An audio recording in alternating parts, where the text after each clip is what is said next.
유다의 왕 아하스 제12년에 엘라의 아들 호세아가 사마리아에서 이스라엘 왕이 되어 9년간 다스리며 여호와께서 보시기에 악을 행하였으나 다만 그전 이스라엘 여러 왕들과 같이 하지는 아니하였더라. 아수르의 왕 살마네셀이 올라오니 호세아가 그에게 종이 되어 조공을 드리더니 그가 애굽의 왕 소에게 사자들을 보내고 해마다 하던 대로 아수르 왕에게 조공을 드리지 아니하매 아수르 왕이 호세아가 배반함을 보고 그를 옥에 감금하여 두고 아수르 왕이 올라와 그 온 땅에 두루 다니고 사마리아로 올라와 그곳을 3년간 애워쌌더라.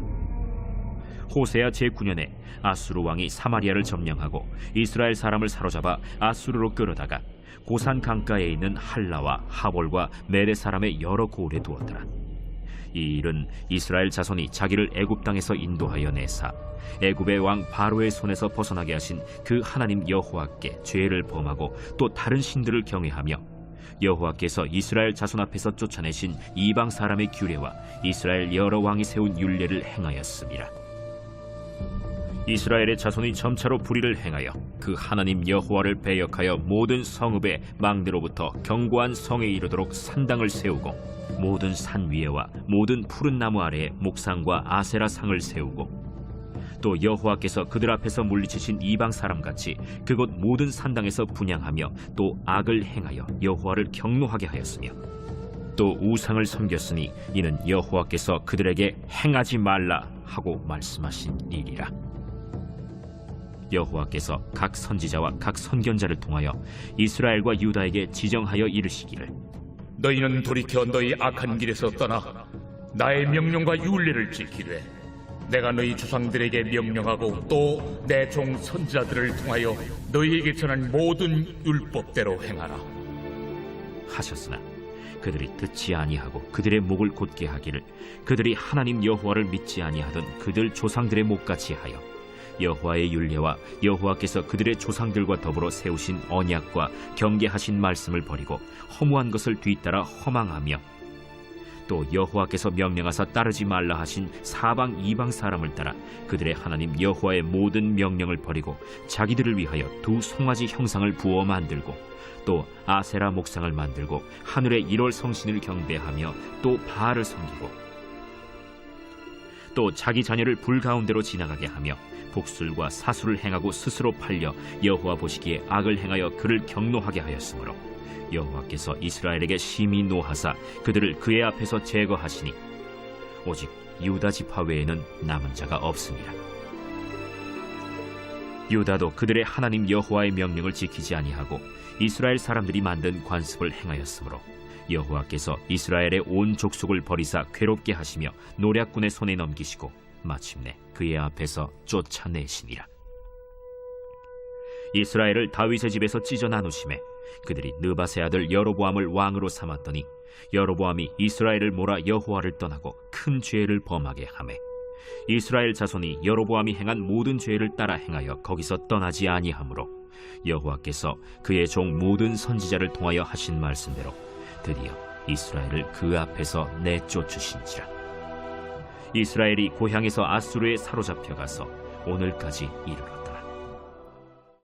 금요일 아침 변함없이 말씀 묵상의 자리에 올라오신 사랑하는 길 위의 교회 교우 여러분, 좋으신 주님께서 오늘도 풍성한 사랑과 은혜로 복내려 주시며 우리의 몸과 영혼 가운데 지치지 않도록 새 힘을 덧입혀 주시기를 간절히 축복합니다.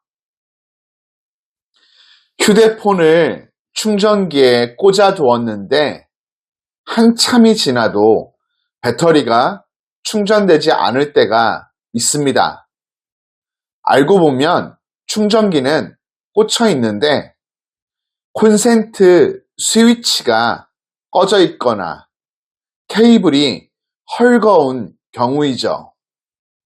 겉으로는 연결된 것처럼 보이나 실제로는 전기가 흐르지 않는 상태인 것입니다.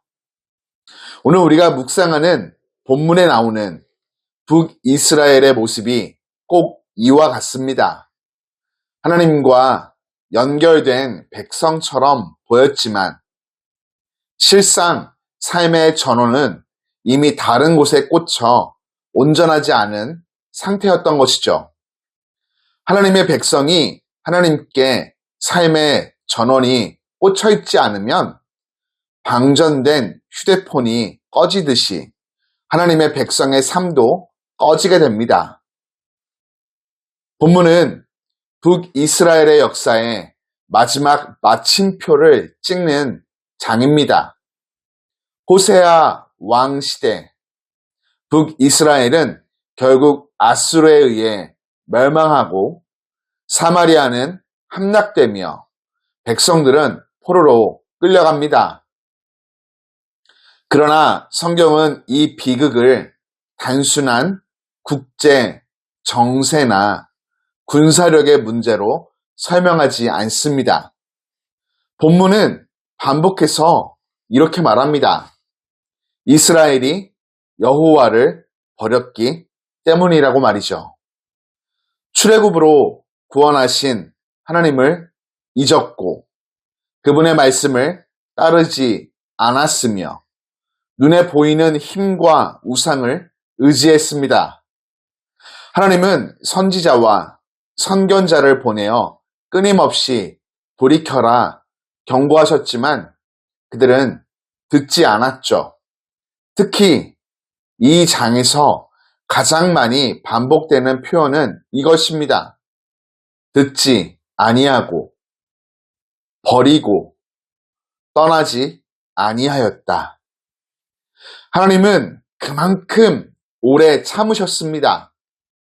그러나 끝내 이스라엘을 그 앞에서 옮기셨다고 23절은 기록합니다. 하나님 없는 자리, 말씀 없는 자리로 밀려난 것이죠. 그것이 멸망의 실체였던 것입니다.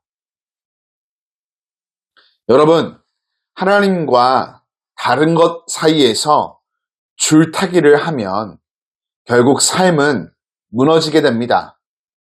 북이스라엘의 문제는 하나님을 완전히 부인한 것이 아니었습니다. 그들은 하나님을 섬긴다고 말하면서도 동시에 다른 것들을 의지했죠.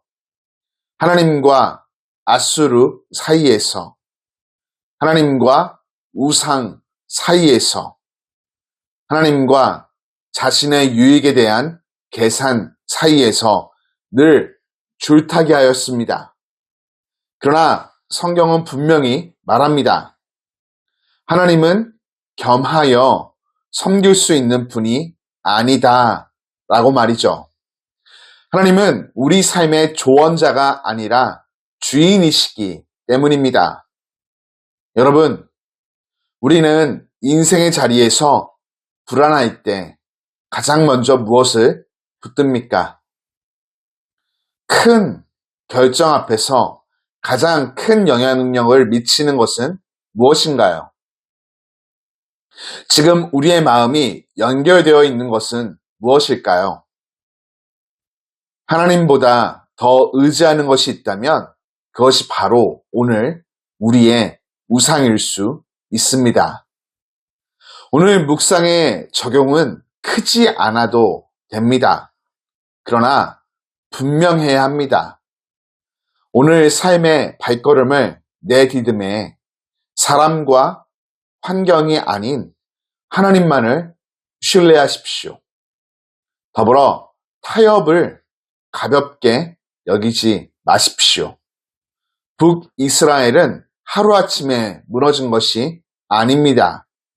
경고를 흘려듣는 이 작은 선택들이 쌓이고 쌓여 멸망을 당한 것이죠.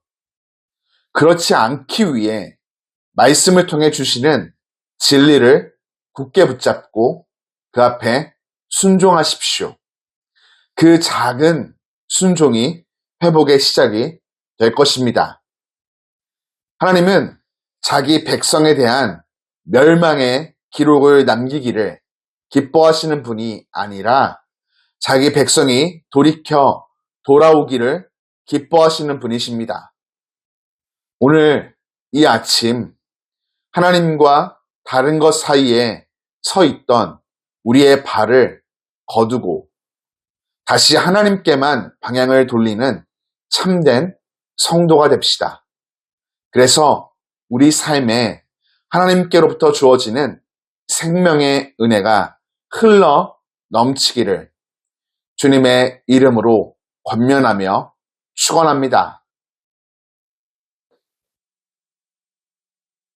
하나님 아버지, 오늘도 새로운 하루를 허락하시고 말씀으로 우리를 깨워주심에 감사드립니다. 북이스라엘이 넘어질 때까지도 끝까지 부르셨던 주님의 그 사랑이 오늘도 우리를 향해 있음을 믿습니다. 우리가 흔들릴 때마다 포기하지 아니하시는 주님, 그 변함없는 사랑에 감사를 드립니다. 오늘도 그 사랑을 붙잡고 그 사랑 앞에 응답하며 살아가는 복된 하루가 되게 하여 주옵소서. 주어진 삶의 모든 자리에서 주님 음성 앞에 귀 기울이게 하시고 나의 마음의 왕자를 온전히 주님께 올려드리는 삶 살게 하여 주옵소서. 주님 아닌 다른 것들을 붙들었던 손을 겸손히 다 내려놓고 말씀 앞에서 주님 음성 듣고 순종하는 믿음을 회복시켜 주옵소서. 이 하루 하나님께 온전히 연결된 삶으로 살아가게 하시고 우리의 가정과 일터에도 주님의 평강과 생명이 충만히 흘러넘치게 하여 주옵소서. 예수님 이름으로 기도드립니다. 아멘.